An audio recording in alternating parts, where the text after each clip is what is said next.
do that last time.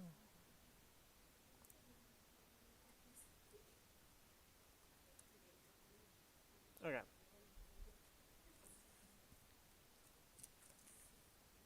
So as a reminder, um, the first paper is due in about a month. It is March the 5th, I believe, is when the first paper is due. So that's like a month from Wednesday. So just as a reminder.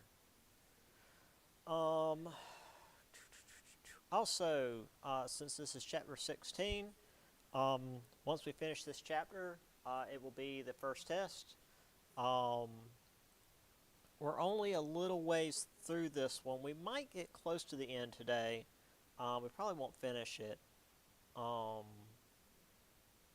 we'll see how far we get through, but we will still have like a review day. So either way, it's not like the test will be next time. Either way. So yeah, let's get into stuff. Any questions before we start from any of you guys? Fair enough. All right. So we finished with the stuff in England. We finished with Scotland, David Hume, um, scientific method, and with his belief that um, religion was simply a part of intellectual development of humankind.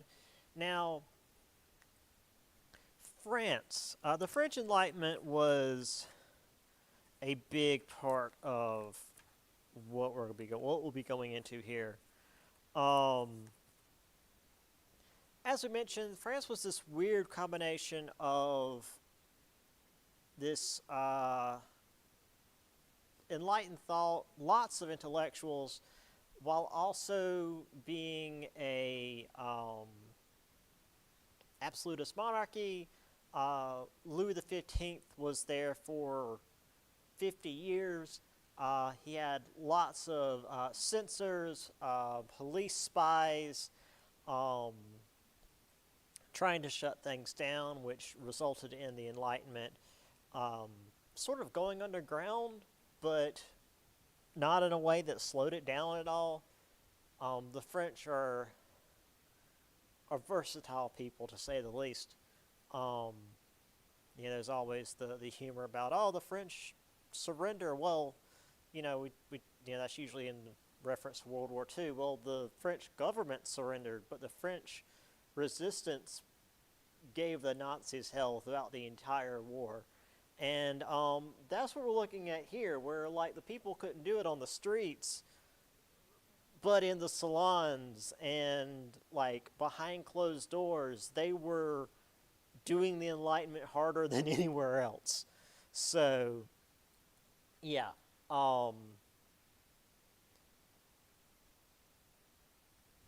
There was a lot going on. Yeah, as I said, drove it underground. It flourished. They would meet in salons. And despite, again, as I said, despite it going underground, these social forces were so strong that by the time Louis XVI came to power in 1774, much of Europe and even North America, when they thought of the Enlightenment, they thought of France. Which again is weird because, as we've already mentioned, the Dutch Republic and England were the places that were most open to the Enlightenment. But France is where it was happening most vigorously, I guess you could say. All right, I want to check real quick just to make sure that my stream is running properly. Okay, cool. Because I already got to record one when I get home. All right. When I say salons, this is what I mean. These little private meetings. It's like a house party where they come together and they drink tea and wine and whatever. And technically, it's legal because they're just coming together and having a party and doing whatever they want. but they're also talking about like Enlightenment stuff and like how the government should work for the people and how maybe the people should run the government and all sorts of stuff that would 100% get them in trouble if they were outside talking about it.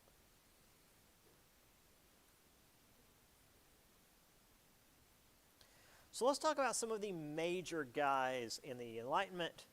Montesquieu and Voltaire. They call themselves philosophes to contrast with philosophers because, philosopher was seen as too old-fashioned and I guess the whole like superstition thing of philosophy. They led the early Enlightenment. We're gonna talk about quite a few folks in the French Enlightenment, but these are the like big two early on. Montesquieu was born an aristocrat, so he was nobility. He was second estate.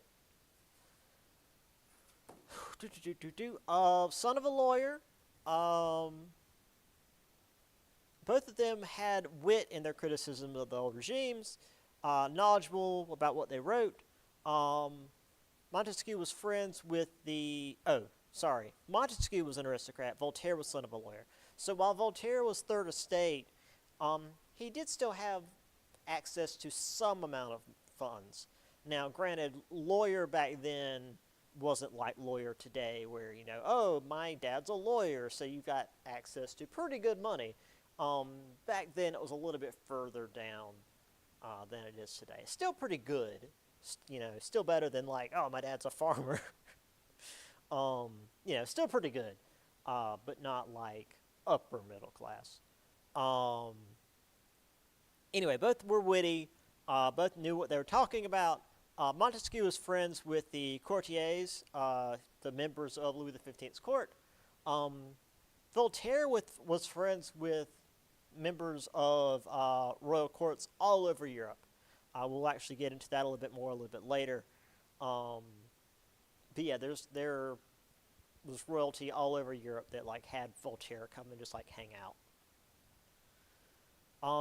Both of them got in a lot of trouble as well. That's going to be a common theme throughout the French Revolution is basically everybody we talk about ends up getting in trouble. Montesquieu, spirit of the laws. He called the Catholics intolerant, and when you call Catholics intolerant, they don't tolerate that. And he got his writings censored. Voltaire was a deist, where he denied anything that was not rational, which is to say organized religion, and that also got him in trouble. Deism is actually what a lot of our founding fathers were, which was to say, like, we don't know how the universe started, so, like, there was probably some divine being that put everything into motion and then let it go. That's like the clockmaker God argument. But then after that, it's up to us. So yeah, our founding fathers were deists. They weren't,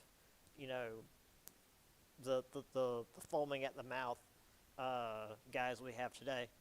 And here we have Montesquieu in a very like Roman portraiture here. There's no greater tyranny than that which is perpetuated under the shield of law and in the name of justice. Yeah.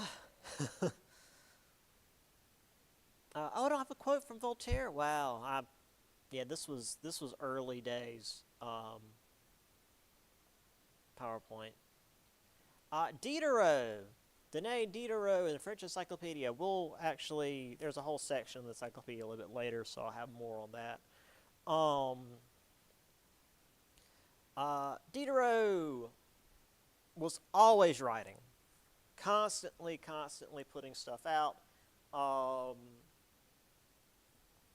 As evidenced by one novel known as The Indiscreet Jewels, which I will have a thing here. Source of stories he might have told in elite salons can be seen in his risque novel, The Indiscreet Jewels.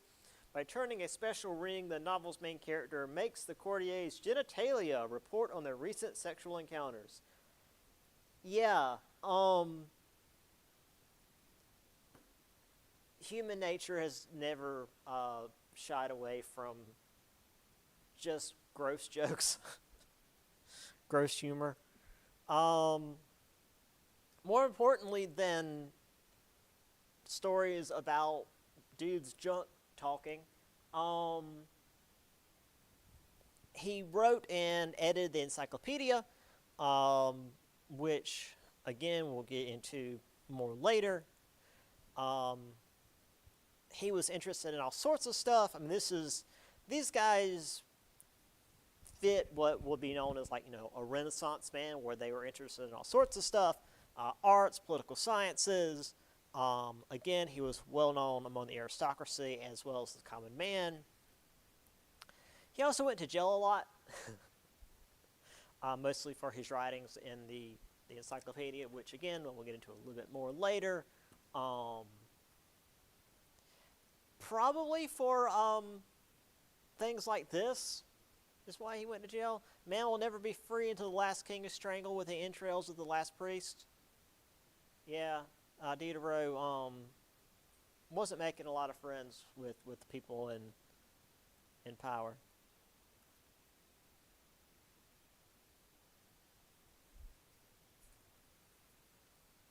I wish it would have just gone ahead and talked about the encyclopedia there, but it's got a whole separate section later, which I guess it makes sense because it's talking about spreading the Enlightenment, so whatever. Anyway,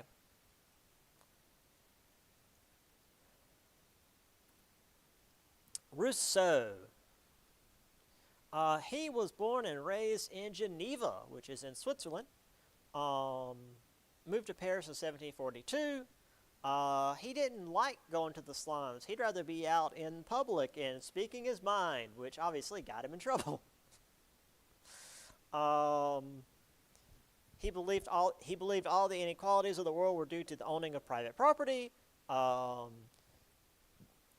His views on women, which is to say, maybe women should be equal to men, which, in the 1700s, you can't say that. He suggested there should be a democracy. Ideas on religion in the social contract. State religion was hypocritical, and Emile, the child should not be taught religion at all, got him in trouble even back home in Geneva, which was typically a pretty open place. Eventually, he moved to England. Eventually back to France, but wasn't allowed back in Paris. Paris and the rest of France are based on, like, the one French guy I've met, are like two separate countries. Everyone in Paris hates everyone else in France, and everyone else in France hates everyone in Paris. So, moving back to France but not being allowed in Paris, I can see that.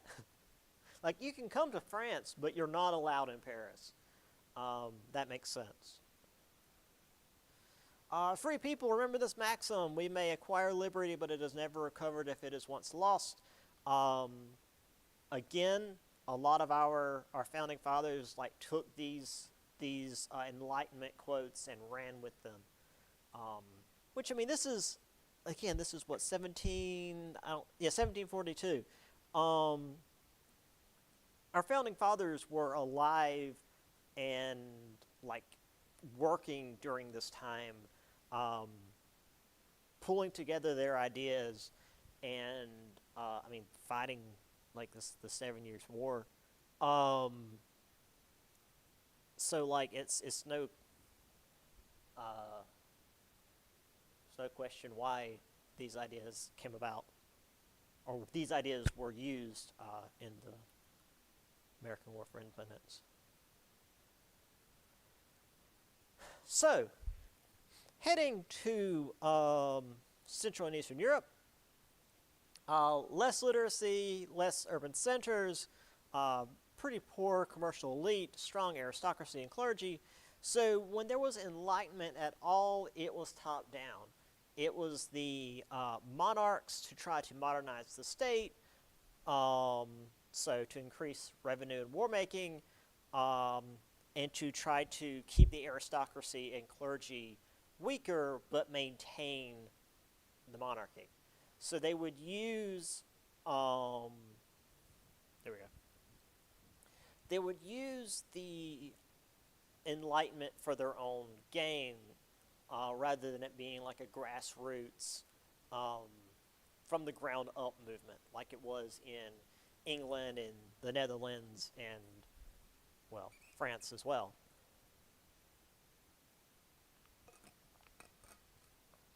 Which we'll get into more specifics here in a minute. Such as Russia. Russia was actually one of the early enlightened nations. I mean, we talked about Peter the Great, which was way back when, back in chapter 14, modernized Russia of his own volition, had Russia's first census, it had an Orthodox Church, tried to forbid facial hair, which he considered barbaric. As I mentioned, he would like have the guys held down and shaved if they wouldn't shave their beards.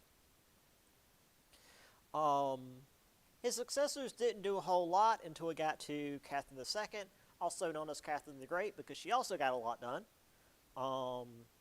As I mentioned, she was German-born. She got rid of Peter III, as we also mentioned. Corresponded with Philosophs, wrote on many subjects, saw Russia take much Ottoman land, as well as access to the Black Sea. This was something I also mentioned as like a major goal of Russia since pretty much Ivan.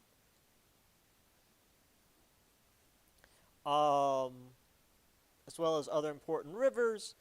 Also, though, she pushed for some level of religious toleration, so when she took land from the Ottoman Empire, the people there didn't immediately try to rebel, because obviously if you're taking land from the Ottoman Empire, they're going to be Muslim, and if you're going to try to make them Russian Orthodox, they're not going to like that. So if you take the land from the Muslims and be like, hey, y'all can be Muslim and it's cool, they're not going to try to immediately overthrow you. However, neither Peter the Great nor Catherine the Great considered serfdom a problem. That would come up later. So here again is Peter. Again, lots of symbolism here. You've got where's my map? Nothing. There's a map for his travels, a sword for his military conquests. I don't know what that's supposed to be the background. Is that like a lighthouse, or maybe a monastery, him working with the Orthodox Church? This canon actually has a couple of different meanings. Sort of military, but also, I mean, it's a canon, y'all. He's a dude, and yeah. Anyway, there's Catherine.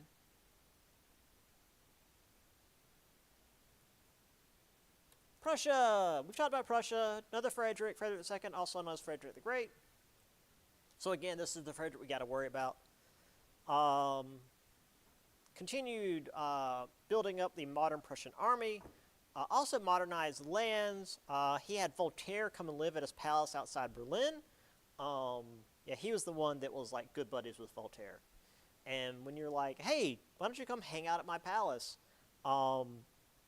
Because the people in Paris want to throw you in jail. That's a pretty good guy to hang out with, I think. He wanted Prussia to be the center of a new push for publications in German, which was the language for the common man.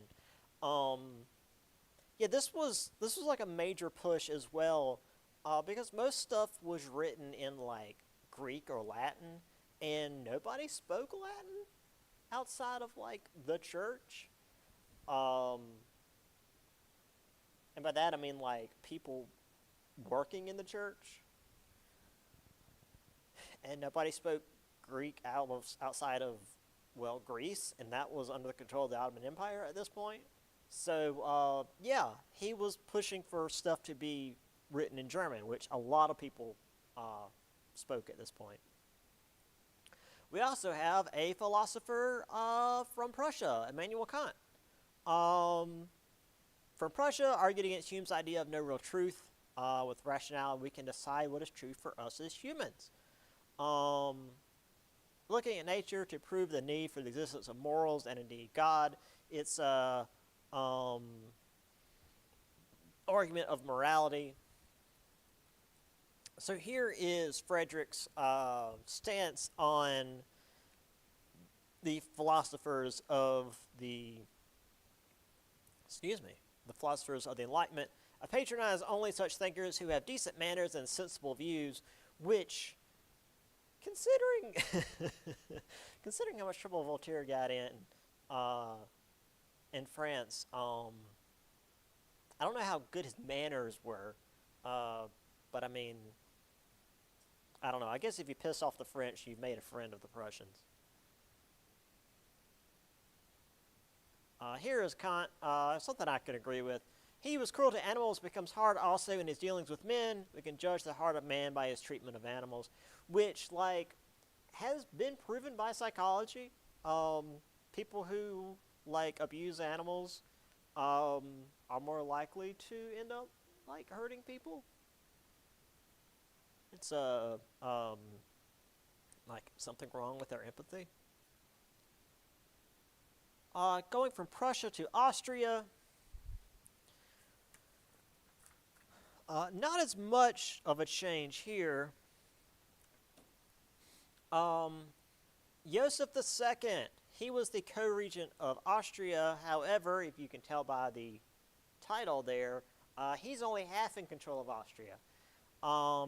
His mother, Maria Theresa, was also in charge, and since she's his mother, she's got more pull, and she's far more moderate. She did establish universal elementary education, which is a big push. That's a huge deal, actually, for, like, this era of history. But she was really, really religiously intolerant. If you're not the right type of religion, you are going to the Austrian gulag. And she didn't care. It wasn't until she kicked the bucket that Joseph was finally able to set about to do Enlightenment things. He extended religious toleration for non-Catholics and Jews. He began steps to try to dismantle serfdom. Unfortunately, as we've seen, chapter 14 again? Austria wasn't the absolutist monarchy that some of these other nations were, whereas the nobles and the clergy still had a lot of power. Many within the empire held onto their own powers and languages. Joseph tried to make everyone speak German, which, when we get to something a little bit later, I'll show you guys a map of Austria and just how many different groups lived in Austria. It's way more than just Germans. Serfdom remained in much of Austria, and monasteries held on to their lands, which also held on to serfdom. So, yeah, Joseph wasn't able to push the Enlightenment as much as he wanted. Like, he had good intentions, but he wasn't in a position, I mean, he was in as much of a position of power as he could be in, but there was too much opposition, and he couldn't push as much as he wanted. So heading south, Spain and Portugal, again, top down, then the Italian city-states. But very few actually challenged the ruling elites or Catholic Church. Most of it was like a cultural revival.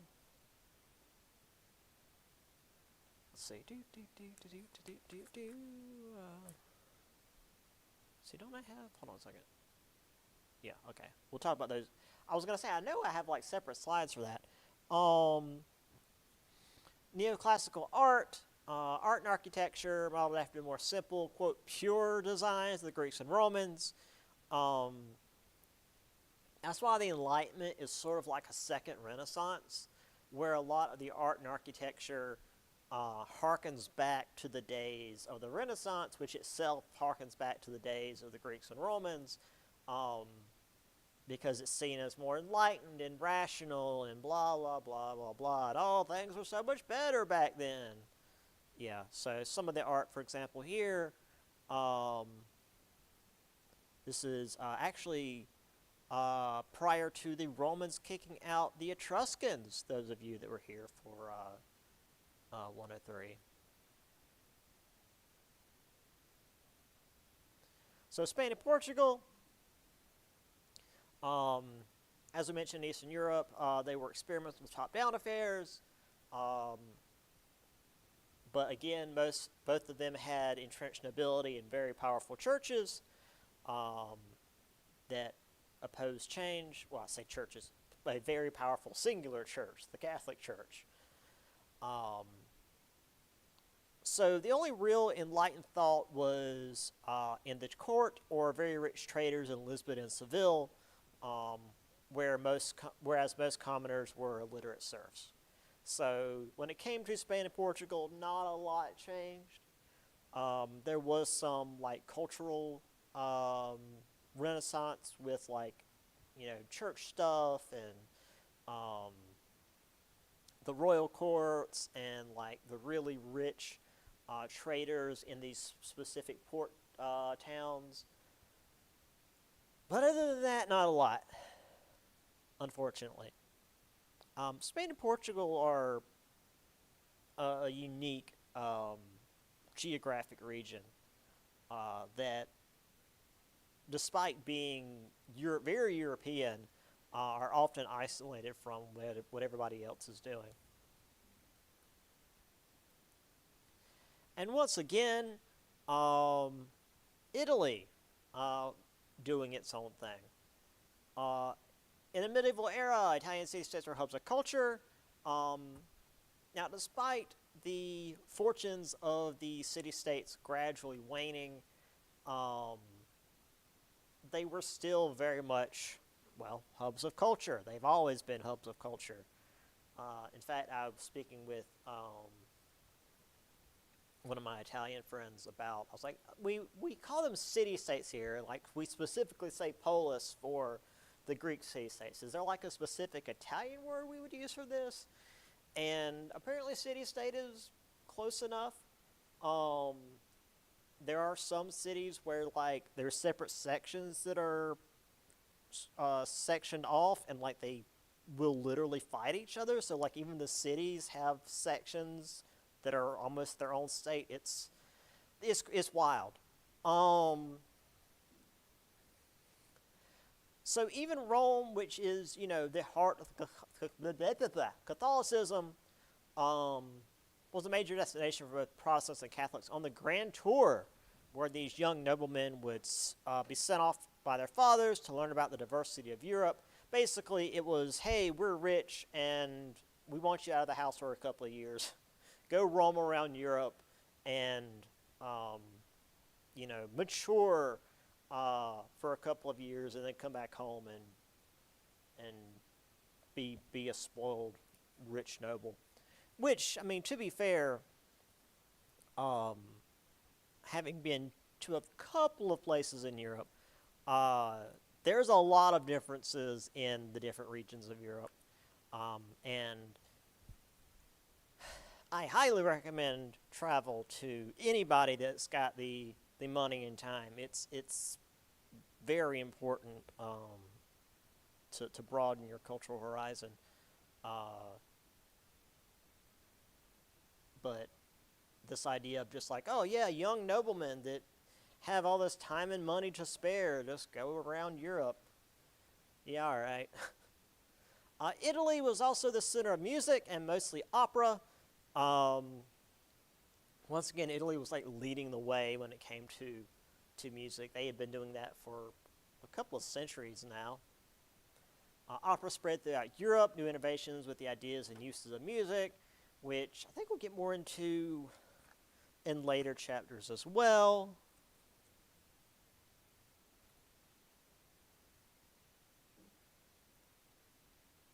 We might actually finish the chapter today, and then we can just do the review next time.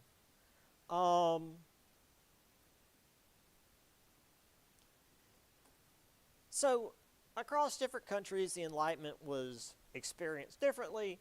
New mediums were becoming popular that would spread this across borders, because again, like with the sphere of letters, as we saw previously, the Republic of Letters. These sorts of things would go beyond like political borders. So we had novels, which were a new thing. Like before, here we go. Novels were written in prose rather than verse. They were about common people and common problems rather than epic heroes and kings of classical literature. Because, like, if you ever want to go back and read, like, truly old stuff, in the way that it was written, it's actually kind of hard to read because it's written,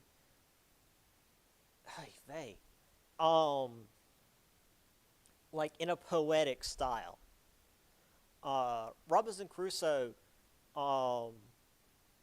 is written like a novel, like it's written like a story.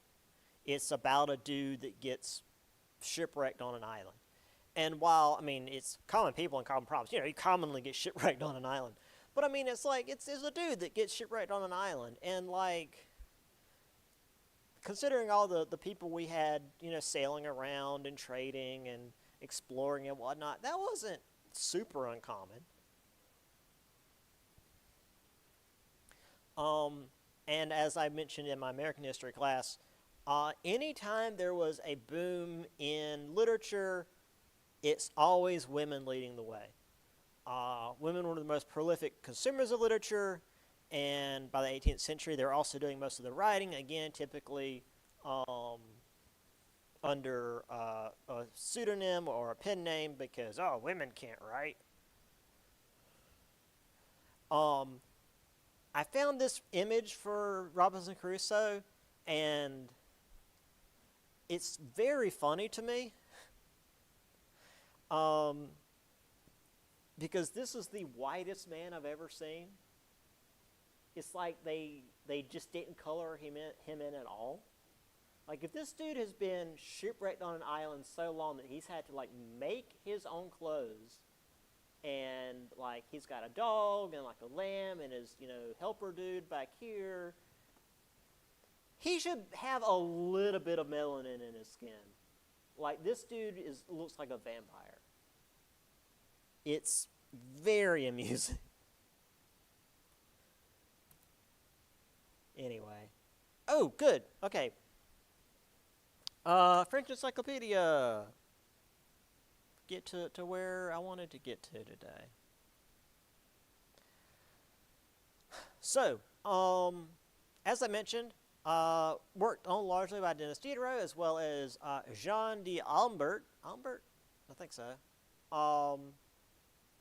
Diderot is the main one we need to worry about, but I'm not going to leave out Albert. Revolutionary in design and radical in practice. It was considered radical because the authors included everything they could get their hands on. This wasn't meant to be a simple reference book. They wanted the sum of all knowledge for the average reader to be able to access, which pissed off everybody except for, the third estate.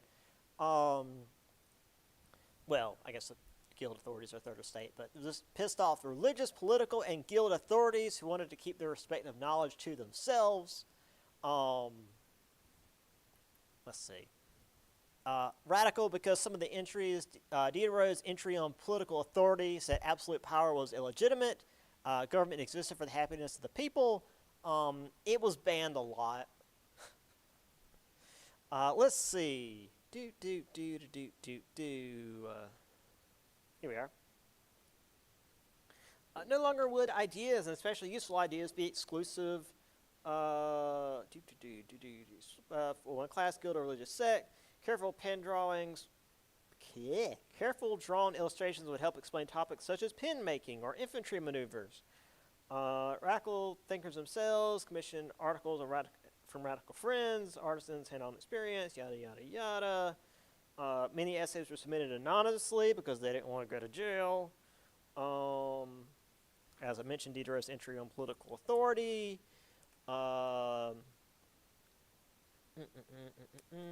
First volume appeared in 1751. Volumes were costly. Had acquired more than 4,000 subscribers. The Crown condemned the work for corrupting public morals and undermining religious faith. They were confiscated, then returned. Court decided the Spretzen project would be too difficult and controversial. Volumes continued to appear, mostly because Diderot kept up furious pace of writing and editing. Taking in stride periodic police raids. Continued to work even after the Crown once again banned his work. Diderot finished Encyclopedia in 1765. It has 17 volumes. 11 volumes of illustrations followed in 1772. Battery of inexpensive editions. Encyclopedia was being read in St. Petersburg, Philadelphia, by readers from the barely literate to the members of the French Academy. To give one example, Samuel Johnson's The Dictionary of the English Language exceeded 2,300 pages and 42,000 entries. To put this into perspective, again, I usually would pull up a video and show this, but we don't have time.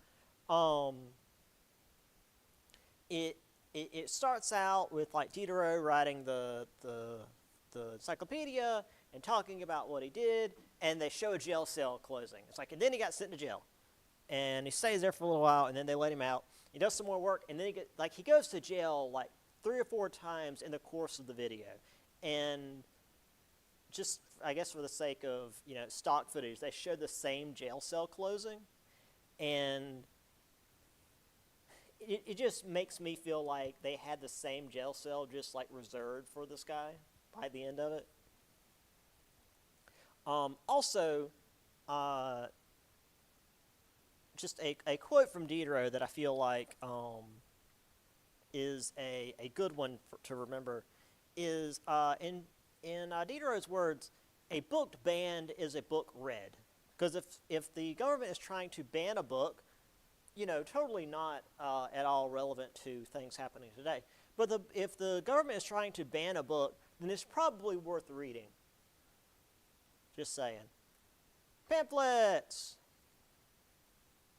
We talked about this a little bit already.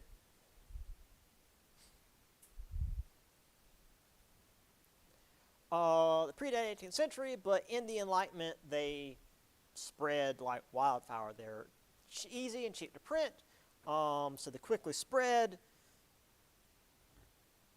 Excuse me. It was also difficult to crack down on the authors because you could be anonymous. You could just make a pamphlet and print them and send them out. So they got around a lot of censorship laws, told scandalous stories about the royals of the church, attacked seated powers. Also, excuse me, pamphlets weren't just words. You could do all sorts of engravings, which meant there was all sorts of like porn on these things, pornographic content, and other scandalous illustrations, ideas, and propaganda. So it meant that even if you were illiterate, you could tell what these things were trying to say. Once again, like the one from the Protestant Reformation with the dog taking a crap on the floor. It's like, I don't know what's happening, but this is clearly the Pope, and there's a dog pooping on the floor, so clearly the Pope bad. And again, like, even if you can't read, because, like, I can't read French, and also this is a really low-quality image, but, like, this dude, wait a second. Yeah, this dude looks like the king, this dude's definitely, the church. This dude looks like a noble, and that guy don't look too good. That's probably everybody else. Well, I'm not a noble, I'm not in the church, and I'm not the king. That's probably us. I don't like that.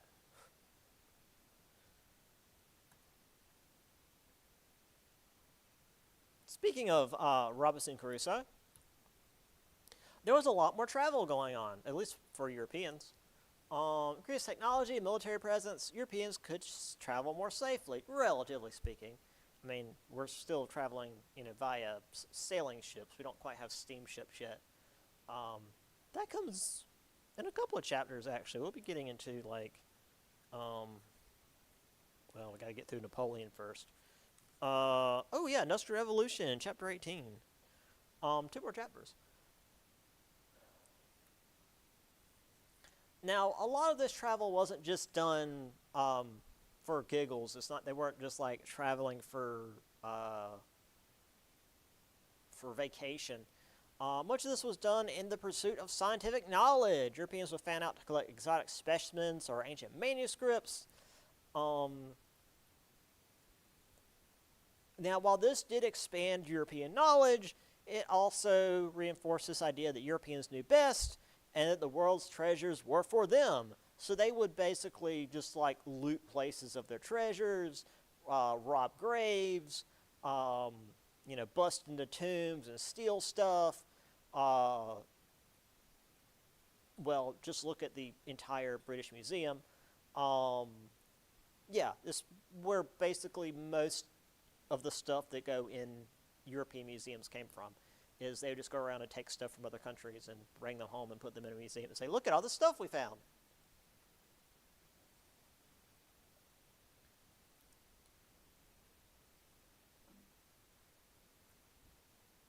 Okay, this is slightly more interesting than it sounds. Gardening. We're just going to go ahead and knock this chapter out because we are almost done. So new species of plants can be grown back home in Europe. Dutch, once again, led the way of creating flower markets and hothouses, which is to say, greenhouses. Coconuts could be grown in England, for example. This is, again, the greenhouse. Oh, sorry, I'm thinking of my American history class.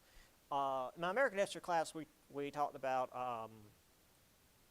Biltmore, and they have a greenhouse there, and there was like a palm tree, like in Asheville, in their greenhouse. Flowers and plants were viewed differently in terms of reason. This to me is what's interesting because we're comparing the French and English, so of course they're going to view it differently because it's the French and English. That's going to be most of this semester is the French and English are going to be opposite because they hate each other that much. The French had geometrically pristine gardens with manicured hedges, which looked like an abomination. I'm about to show you guys a picture.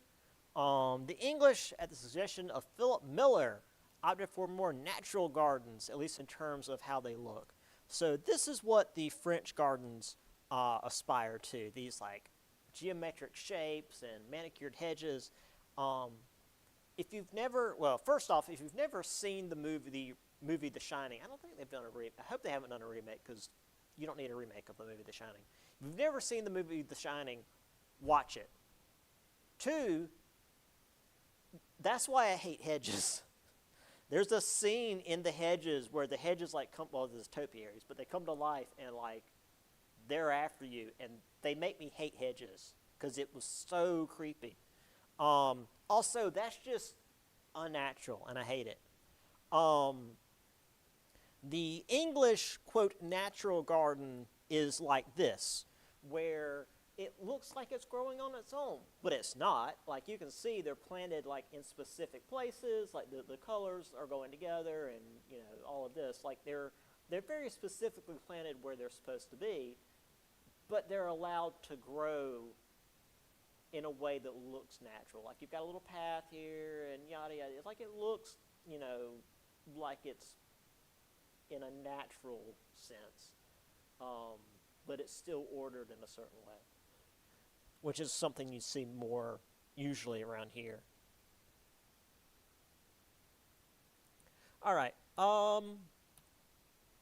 Is that really it? Oh, yeah, because I don't do anything about food. It's like eating in the Enlightenment. I don't care about eating. Okay. Music. As we'd seen, music was typically in the church or court. And when I say court, I mean like the royal court, not like where you go to see whether they're guilty or not. Venice began with the first public opera house because, again, if we're talking about music, we're usually talking about Italy. Very rarely is it anywhere else. So more of the public, as long as you could pay, could come and listen to concerts. So, hey, if you had a little bit of money, you could come in and listen to music. Mozart was one of the greatest musicians of the Enlightenment. His pieces were seen as both logical and natural and changed the face of music. And while most of his performances were for nobility, because that's where the money was, he also would perform at public opera houses so that the general public, the unwashed masses, could hear his music as well. He was also like a child prodigy, so when I looked up a picture of Mozart, I got him as like a creepy little child, so there you go. There's creepy child Mozart like staring into your soul. All right, and the consequences of the Enlightenment. I just threw this together for the conclusion. So, I mean, this is still like the last section. So the consequences with religion, Catholic authority took another hit. Secular sciences, many rulers adopted more moderate religion, such as deism, with Frederick the Great and Thomas Jefferson, because as I mentioned, our founding fathers were deists. All except for Thomas Adams, I think. John Adams, not Thomas Adams. John Adams was a little bit more religious than the rest of the founding fathers. Politically, for some, the Enlightenment directly aided those at the top, while not really affecting anybody else. Meanwhile, in France, even the most radical thinkers weren't pushing for what we were about to see. Like, I've been hinting towards the French Revolution in the last, really since the start of the semester. But even like the Enlightenment thinkers that were like, hey, the government should work for the people, and if the government doesn't work for the people should overthrow the government. Even those people weren't like, we should get a guillotine and cut off the king's head. Like, none of the people were thinking that. And really, it wasn't until basically the French Revolution was happening that people were thinking, hey, maybe we should be doing this. Very rarely are revolutions thought about really far in advance. They just kind of happen. So, yeah, we're done. That happened a little quicker than I meant for it to. So I guess we'll review on Wednesday. I'll put this, if the study guide's not already up, I'll go ahead and put it up. And that means I need to also get the test printed out for those of you that will be here physically, which, I mean, we'll do the test on Monday. I also need to get it put online for my online students, which I'll also put it up on Monday for them. So I've got a little bit of time yet. But yeah, so I'll see y'all on Wednesday for the review. All right. Let me make sure.